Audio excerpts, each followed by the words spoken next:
Guys, welcome back to another Bokowski's YouTube video. Today we got our top 24 wide receivers for week 5 of fantasy football. And before we get into it, we created an absolutely free group chat on Chalkboard. There's so much information on there. We got our top 48 wide receivers. We got more players ranked. 36 RBs, 20 tight ends, 20 QBs. We have waiver wire targets. We got trade targets. We have open chats. You guys can talk with the over 3,500 other of you guys in there. Also, you can DM us directly. If you want to join this chat completely free, it's just the first link in the description. First wide receiver, again, it's the same every single week. As long as he's healthy, it's Cooper Kupp. Cooper Kupp is by far the best wide receiver for fantasy football. And at wide receiver 2, another one. He's wide receiver 2 every single week. It's Justin Jefferson. He balled out last week. Some people were concerned after week 2 and week 3. He showed why he's super elite, and we love the matchup against the Bears. And our last elite wide receiver 1 is Stephon Diggs. He's going up against Pittsburgh Steelers. They don't have any amazing cornerbacks. And Stephon Diggs, besides last week, has been absolutely amazing for fantasy. And our first player in the next tier, our wide receiver 4, is Devontae Adams. His targets has been insane. Let me read them out. 17, then 7, then 10, then 13. The clear wide receiver 1 in this offense against KC. We love the matchup. Should be a decently high-scoring game. He's our wide receiver 4 this week. At wide receiver 5, we got Tyreek Hill. Yes, Tua is down, unfortunately, but he still was great with Teddy Bridgewater.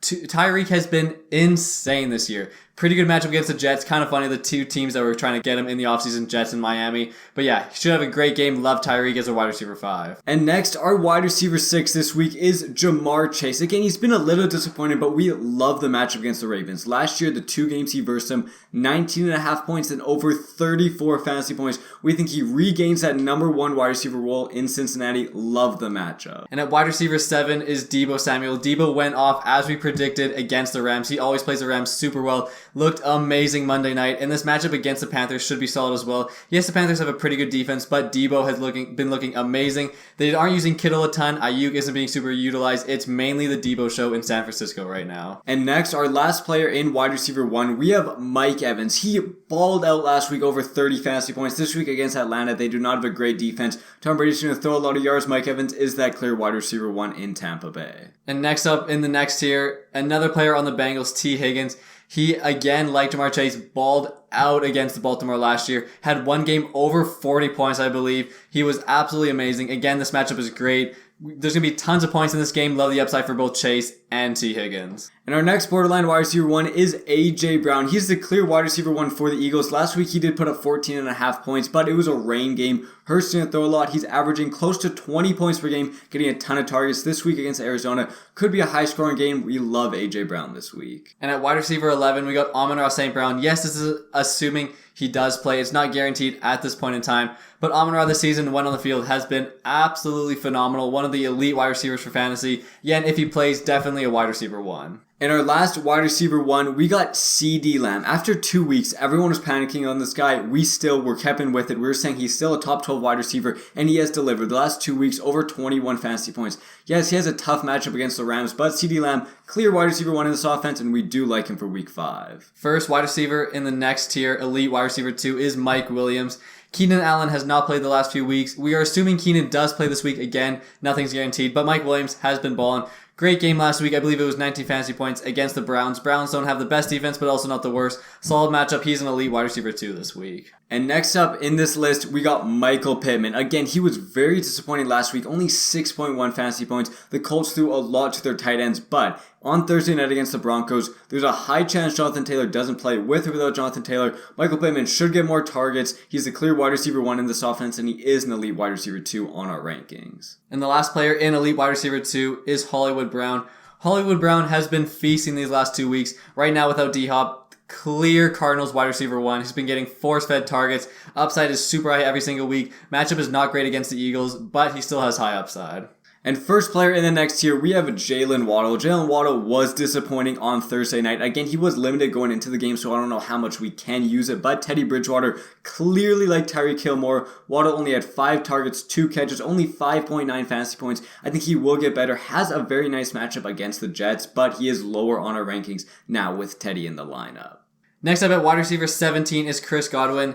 Yes, he is the clear wide receiver 2 right now for the Bucs, but he still gets tons of targets. 10 targets last week. He has been kind of injury riddled. But Tom Brady can always support multiple receivers. Yes, again, Mike Evans is the one, but Chris Godwin still has great upside. Love the matchup again against the Falcons. And our wide receiver 18 on the week is Christian Kirk. He had a down week last week, only 8.3 points, 9 targets, but only 2 catches. Again, though, it was a super rainy game. The weather was terrible. Before that, he was averaging 20 points per game. Absolutely amazing. We do like the matchup against the Texans. Again, it could be a running game. We love James Robinson. ETN's a solid start, but Kirk should get his targets, will get his touches. Love him this week. And next up, we got Keenan Allen. As mentioned before, has not played much this season, and he might not even play this game. Hamstring has been bothering him, but if he can play, he always gets final targets, should have good PPR upside. Might not be as elite as he was when he's fully healthy, but still a solid matchup against the Browns. And our next wide receiver in this tier is Courtland Sutton going against the Colts on Thursday night. Right now, he is looking like the Broncos wide receiver 1. Last week, though, it was very close. He only had one more catch than Jerry Jeudy. They both had a touchdown. With Javonte going down, Russell Wilson could have to throw it more. These wide receivers are going to get involved, and the matchup is pretty decent against the Colts. And right after him is his teammate, Jerry Jeudy. They were within 1 or 2 points last week. Both had great games. And again, like Ethan just said, with Javonte going down, both these receivers have super high upside. Love Jerry Jeudy's upside and his potential upside throughout the entire season. And our first borderline wide receiver 2 is Amari Cooper. He was super disappointed last week, only 1.9 points, 4 targets, only 1 reception, but the 2 weeks before that, 23 points and 25 points. The matchup also is decently good. We do expect the Browns to go down in this game against the Chargers. Should have to throw. Amari's this clear wide receiver 1 in this offense, and we like him as a borderline wide receiver 2. Next up, another player who missed last week with an injury. Michael Thomas, again, probably going to be questionable going into this week, but if he can play, always has big touchdown upside, big red zone threat, and is still probably the Saints wide receiver 1, and it's a good matchup against the Seahawks. And one spot after them, the last wide receiver in this video, we have Chris Olave. Chris Olave, let me pull up his stats last week. He was decently solid. He finally did get in the end zone, but with Dalton Schultz, he did get less targets. His targets went down from 13 to 7. His receptions went down from 9 to 4 against Seattle. We love the matchup though. Michael Thomas and Olave are solid starts, and they're both just on the borderline wide receiver 2 ranking. Guys, thanks so much for watching the video. Again, hit the like and the subscribe, and check out the completely free group chat chalkboard if you're interested. First link in the description. Thanks again for watching. See you guys next time.